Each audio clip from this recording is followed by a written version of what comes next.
Il y a un gros problème avec Rocinante et a priori aussi une solution. Alors pour ceux qui découvriraient tout juste la chaîne, Rocinante, c'est, alors, je vais pas dire c'est ma première moto, ça serait pas vrai, j'ai eu une 125 avant.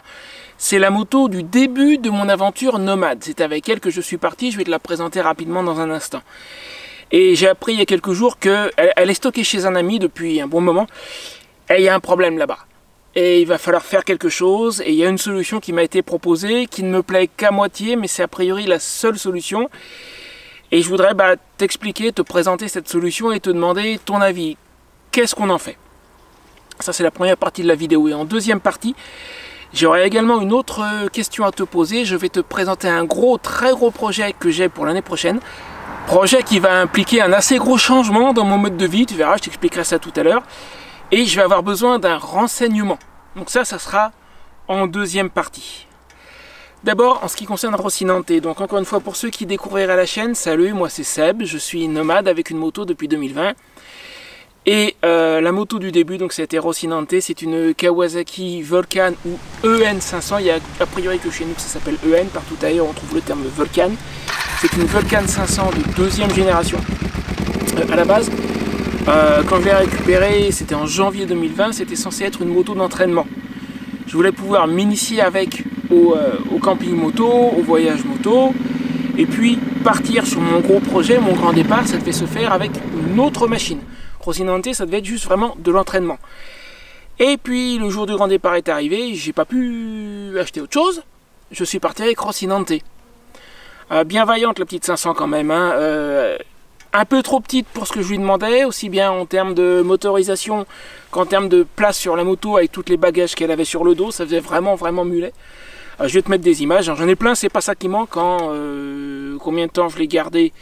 3 ans et demi, ouais, en 3 ans et demi, des images, j'ai eu le temps d'en tourner, de faire des photos, de faire des vidéos, ça c'est pas le problème. Elle m'a quand même emmené très loin, jusqu'à Tarifa, tout au sud de l'Espagne. Elle est revenue. Je lui ai mis un paquet de kilomètres. J'ai eu des problèmes avec. Notamment, il y avait une histoire de fuite de fourche parce qu'un ancien propriétaire avait massacré le tube gauche, mais c'était invisible. C'était sous le niveau du joint et j'ai découvert beaucoup plus tard, bien après que ça se soit mis à fuir. Il a fallu 10 000 km pour que ça se mette à fuir, donc je pense qu'il y avait eu une réparation temporaire de fait. Et quand j'ai découvert le poteau rose, en fait, il y avait une marque de pince multiprise qui faisait tout le tour du tube, mais sous le niveau du joint, donc sauf à sortir le tube, tant que ça fuyait pas, je pouvais me rendre compte de rien. Puis j'ai eu d'autres petits problèmes qui étaient en grande partie de ma faute. Enfin bref, je te passe l'historique, ce ne sont pas les vidéos qui manquent sur la chaîne. Je vais te mettre un raccourci là vers les problèmes mécaniques que j'ai pu avoir avec Rocinante. Et j'ai un défaut. Je m'attache à mes motos. Donc quand il a été question d'avoir Fend le vent, celle-là, c'est une Yamaha Royal Star, une XVZ 1300. Je voulais pas me séparer de Rocinante, mais en même temps, je ne pouvais pas la garder à mon nom non plus. Il a été question à un moment que je la stocke chez ma soeur, et finalement, c'est mon ami Michael, qui est mécanicien moto, qui m'a proposé un arrangement. Il m'a dit, moi j'ai de la place dans mon atelier, elle ne me gênera pas. Tu la poses chez moi, je la ferai rouler une fois de temps en temps. Même sans faire de carte grise, il avait un truc pour ça. Je ne vais pas rentrer dans les détails, mais il avait un truc pour la faire rouler un petit peu, quelques kilomètres à droite à gauche. Maintenant, ça fait 1 an et demi qu'elle est chez lui, et il m'a appelé récemment, il y a un souci. Le souci, c'est qu'il est en train de complètement refaire son atelier et il a besoin de faire de la place. Ça, c'est le problème. Il va falloir faire quelque chose de Rocinante. Il m'a proposé une solution qui, à moi, ne me plaît qu'à moitié parce que j'aime pas ce style de moto, mais il ne faut pas perdre de vue que ce n'est pas moi qui vais rouler avec. S'il fait ce qu'il m'a proposé, je vais te montrer ce que c'est dans une seconde, lui, il va rouler avec régulièrement. Donc ça veut dire qu'elle va revivre un petit peu sous une autre forme parce que c'est radical. Regarde, je vais te mettre la photo qu'il m'a envoyée. C'est d'un autre projet qu'il a fait, c'est quelque chose de similaire. Ça, c'est la photo d'une EN500 première génération. Ça se voit tout de suite, ne serait-ce qu'à l'entraînement par courroie. La mienne a une chaîne. Elle n'est pas du même côté en plus. Mais l'idée est la même. C'est-à-dire que mon joli petit custom auquel je tiens, il veut le transformer en bobber. Et il m'a demandé si j'étais d'accord pour faire le projet. En même temps, si je lui dis non, elle reste à pourrir dans un coin et ça me plaît pas beaucoup. Donc, je voulais te demander ton avis. Encore une fois, comme je disais, bon, je m'attache à mes motos. Et celle-là, plus qu'à d'autres, parce que c'est symbolique, c'est celle du début de mon aventure. Rocinante, c'est celle avec laquelle j'ai fait mes premières armes en voyage moto. C'est celle avec laquelle j'ai quitté mon appartement. C'est celle avec laquelle j'ai connu des galères et j'ai réglé les galères. C'est mes 3 premières années de voyage moto, c'est avec Rocinante. C'est vraiment quelque chose de très symbolique pour moi. Je veux pas qu'elle soit perdue. Pendant un moment, quand Michael m'a dit qu'il fallait qu'il fasse de la place, je me suis demandé si j'allais pas essayer de trouver quelqu'un parmi mes abonnés pour la reprendre. Mais avec le projet qu'il m'a proposé, ça serait une solution pour qu'elle roule régulièrement, qu'elle soit aux mains de quelqu'un que je connais bien, de quelqu'un à qui je fais entièrement confiance, parce que si Michael l'utilise pour lui-même, il va la faire rouler, il va l'entretenir, etc. Maintenant, je vais encore te remettre la photo. Et ce que je te demande dans les commentaires, c'est de me donner ton avis. La transformation en bobber, je le laisse la faire, je laisse pas la faire. Mais si je le laisse pas la faire, qu'est-ce qu'on fait de Rocinante? Donc moi, même si j'aime pas trop ce style de moto, encore une fois, c'est pas moi qui vais rouler avec. Donc, je serais enclin à lui dire oui, sincèrement. Même si ça me plaît qu'à moitié, c'est une solution pour qu'elle continue à rouler et qu'elle pourrisse pas dans un coin. Après, laisse-moi ton avis dans les commentaires. Dis-moi ce que tu en penses, et puis j'aviserai en fonction. Maintenant, on va passer à la deuxième partie de la vidéo, c'est-à-dire ce gros projet pour l'année prochaine qui va sous-entendre de faire qui va sous-entendre un gros changement dans mon mode de vie. Alors, ce mystérieux gros projet, je l'ai évoqué extrêmement succinctement il y a quelques semaines dans une publication, un post, mais j'ai pas insisté dessus. J'ai raffiné l'idée depuis. Il va falloir que je remonte un petit peu en arrière. Et je vais avoir une question à te poser. Ce projet implique un changement radical de tente et une remorque à mettre derrière Fanlevent. J'ai toujours prévu de toute façon, si j'ai ce V4 avec tout son couple, c'est dans l'idée de pouvoir dans le futur tracter une remorque. Avant que certains ne se jettent dans les commentaires pour me dire ta moto n'est pas homologuée, tu peux pas tracter, blablabla. Laissez-moi exposer le tout, après on en reparle. D'abord, le gros projet en lui-même, donc ça serait l'utilisation d'une tente gonflable en forme de maison. J'ai découvert ça il y a quelques semaines. Il y a plusieurs possibilités. Et en parallèle, tu sais que je viens de faire ma première collaboration commerciale avec Vevor. C'est la vidéo sur le gonfleur qui est parue il y a quelques temps. Je te mets un raccourci là-haut si tu ne l'as pas vu. À droite, à gauche, je sais jamais, on s'en fiche, c'est en haut. Cette première collaboration s'est super bien passée. Ils sont contents, ils ont des ventes, je sais pas exactement combien, 48 heures plus tard ils m'ont dit qu'ils en avaient 5, depuis il y a dû y en avoir d'autres, exactement combien je sais pas, et en soi je m'en fiche, ça marche pour eux, ils sont contents, ils veulent continuer. D'ailleurs ça aura des implications lorsque j'irai faire le projet sur la Virago en début d'année, j'en ai aussi parlé il y a quelques temps, je vais également te mettre un raccourci quelque part là-haut, une Virago que je compte remettre en état, qui appartient à un de mes amis, et ils vont m'envoyer du matériel, ça s'est tellement bien passé pour eux, je te dis qu'ils veulent continuer, et ils vont m'envoyer notamment une caméra endoscopique, pour examiner les réservoirs de cette moto, il y en a 2 sur cette machine, l'intérieur du moteur, etc. Bref, je coupe. Donc cette collaboration commerciale s'est très bien passée, et je pense démarcher en fait un fabricant de tentes. Donc ce sont des tentes gonflables en forme de maison, je vais te mettre des images. Le grand nom du domaine, il y a des copies chinoises, ça serait éventuellement une solution secondaire, mais j'ai moyennement confiance, notamment pour ce qui est des copies chinoises en termes d'étanchéité de la tente à la pluie, et en termes d'étanchéité des boudins à l'air, parce que s'ils se dégonflent et que tous les jours ou tous les 2 jours il faut remettre un coup de pompe, ça va pas le faire. Le grand nom du domaine, vraiment le haut de gamme de ce type de tente, c'est une société qui s'appelle RBM. Alors le M, je me souviens jamais, c'est Russian Bear quelque chose. Et il se trouve que j'ai vu que RBM a fourni des tentes à certains créateurs YouTube, mais américains. Ce que je ne sais pas encore, c'est si le marché français va les intéresser. Je compte les démarcher. J'ai vu au moins dans 2 vidéos que j'ai vues, très clairement, les mecs disent que RBM leur a envoyé cette tente pour qu'ils la testent. Alors ils n'avaient pas forcément le même modèle que moi, que celui qui m'intéresse, mais donc manifestement chez RBM, ils s'intéressent aux créateurs YouTube et ils ne sont pas contre l'idée d'envoyer des tentes. Moi, c'est ce que ça m'apprend à moi, d'envoyer gratuitement une tente à quelqu'un pour qu'il la teste. Et c'était pas des chaînes avec 500 000 ou 1 million d'abonnés. Les 2 dont je parle, il y en a un qui avait à peu près 1500 abonnés et l'autre 4000 et quelques. Moi, avec mes 2005, je suis au milieu. Donc, il semblerait que j'ai mes chances. La seule vraie question, c'est est-ce que le marché français va les intéresser?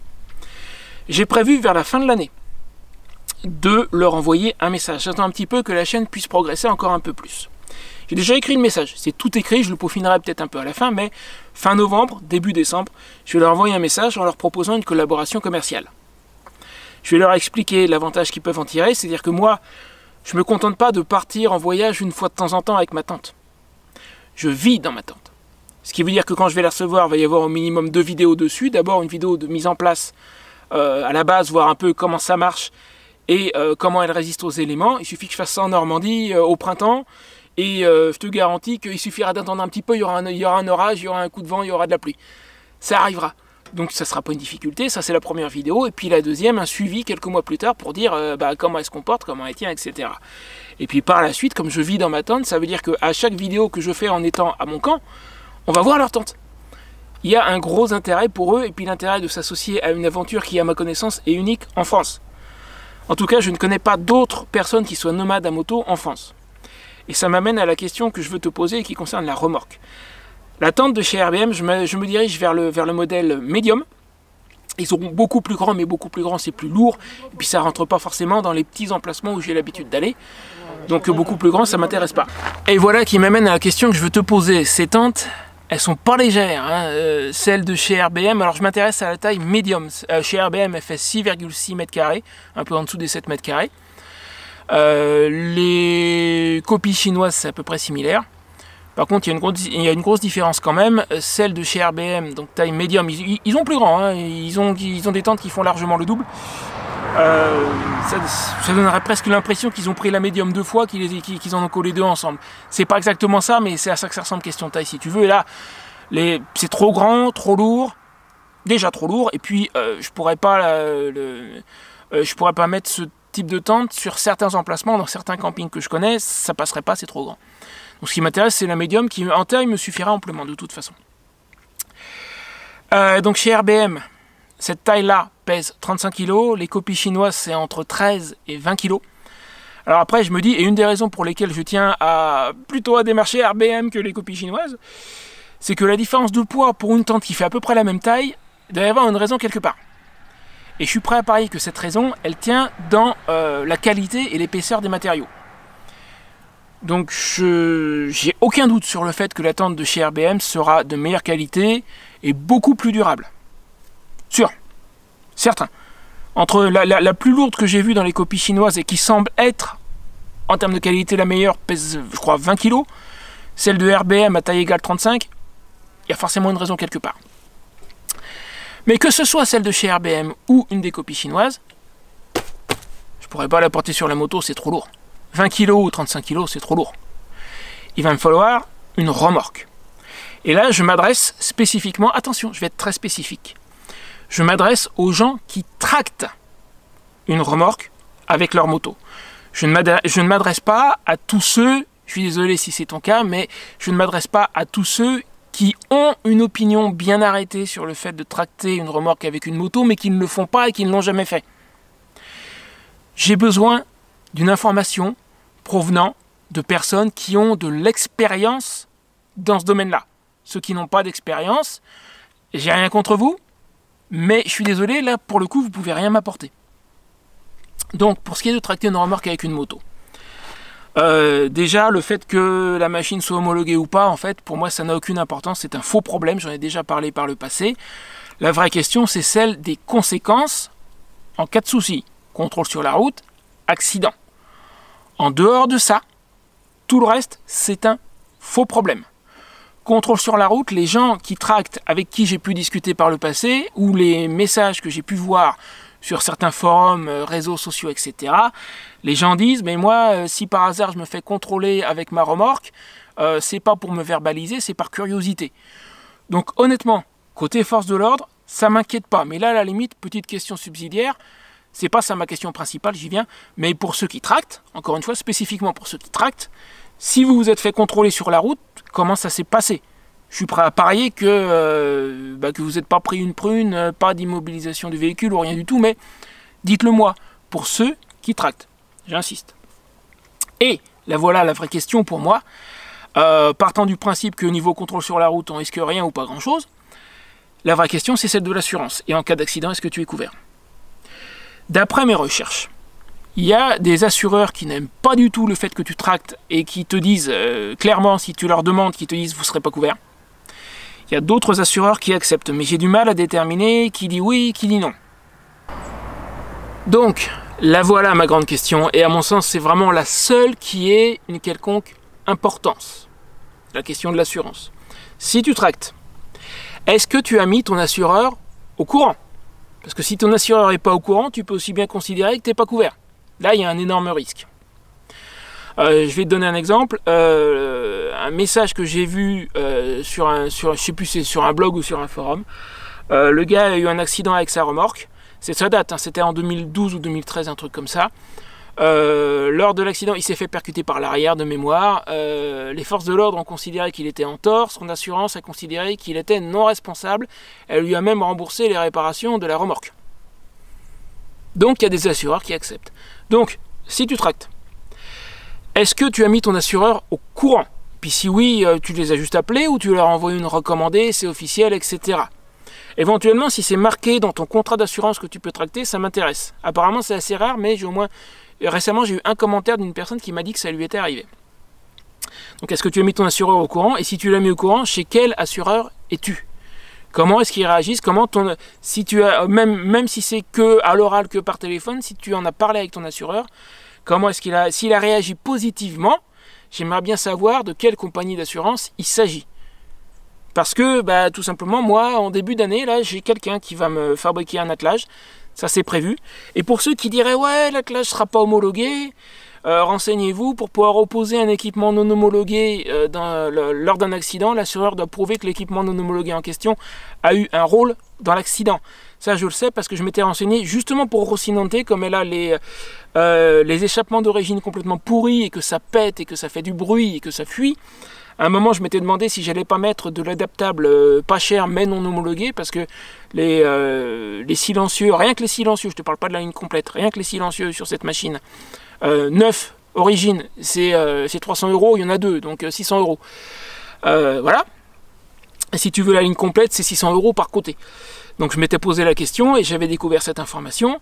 Si tu as des pots non homologués, il faudrait que l'assureur puisse prouver que ça a eu un rôle dans l'accident. Alors juste l'attelage en lui-même, prouver qu'il a eu un rôle dans l'accident, sauf si la remorque est directement impliquée, et encore. Donc le fait que l'attelage soit pas homologué, sincèrement, je m'en fiche un peu. La remorque, par contre, la remorque, il faudra qu'elle soit homologuée. Sans ça, là je t'en la joue sinon. Bref, donc voilà ma question pour ceux qui tractent.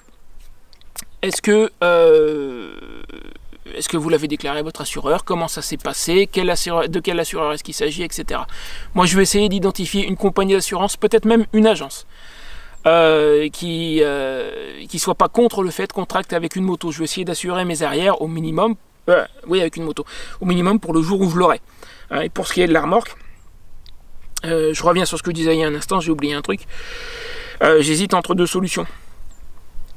Soit une remorque voiture qu'on aurait dépouillée au maximum pour l'alléger avec un coffre de toit dessus. Alors après, ça fait que la base serait homologuée, mais pas l'ensemble. Ou une remorque bagagère moto d'occasion, mais là c'est plus cher. Pour le moment, j'ai pas le budget ni pour l'un ni pour l'autre, mais pour te donner une idée, des remorques bagagères commerciales d'occasion, il y en a sur le Bon Coin, entre 1500 et 2000 € à peu près, on en trouve. Et il y en a une, alors celle-là elle me fait un peu mal quelque part, parce que je ne vais pas dire de qui il s'agit, mais elle est tout au nord là-bas vers Amiens, et j'ai un abonné qui est dans les parages, qui aurait pu aller la contrôler pour moi, voire la récupérer si j'avais eu le budget, la récupérer pour moi, me la stocker, mais bon, pour le moment je ne l'ai pas. Mais c'est vraiment la moins chère que j'ai vue, elle est à 1200 €. Je vais te mettre l'annonce là. Alors c'est pas précisé, mais à la tête qu'elle a, je pense que c'est un modèle commercial et donc homologué. Il suffirait de demander au vendeur, mais bon là j'en suis pas là. Après, si elle est encore en vente en début d'année et que le budget s'est dégagé depuis, ça pourrait être une solution. Donc le moins cher que j'ai vu c'était 1200 €, et vraiment l'idéal ça serait ce type de remorque, parce que là je suis tranquille, la remorque entière est homologuée, donc sur la remorque on peut rien me dire. Bref, voilà. maintenant tu connais mes deux questions, celle qui concerne Rocinante, celle qui concerne la remorque et l'assurance. Je pense que j'ai été très précis sur le... Il y en a quand même qui m'ont commenté pour me dire pas homologué, machin. Il y en a qui vont le faire, je sais.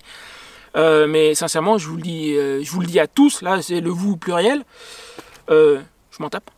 Je m'en tape. Moi, je regarde les conséquences potentielles et j'essaye de les gérer à l'avance. Qu'est-ce qu'il y a d'autre d'important? Sur ce, je vais te laisser là pour aujourd'hui. Je te remercie d'avoir regardé la vidéo jusqu'à la fin. Tu sais quoi, si tu n'as pas vu la vidéo sur la restauration de la Virago de mon ami, je te mets le raccourci là. Ça aussi, ça va être un projet épique. Ça serait a priori pour début mars. J'attends encore des nouvelles du propriétaire qui me confirme que le moteur n'est pas bloqué. Il devait le vérifier avec un ami qui s'y connaît un peu plus que lui en mécanique. Je vais le relancer pour savoir où c'en est. Ça va être quelque chose de pas mal. Mon premier gros travail en mécanique moto. Je suis pas mécanicien, hein. Allez, je te laisse voir la vidéo.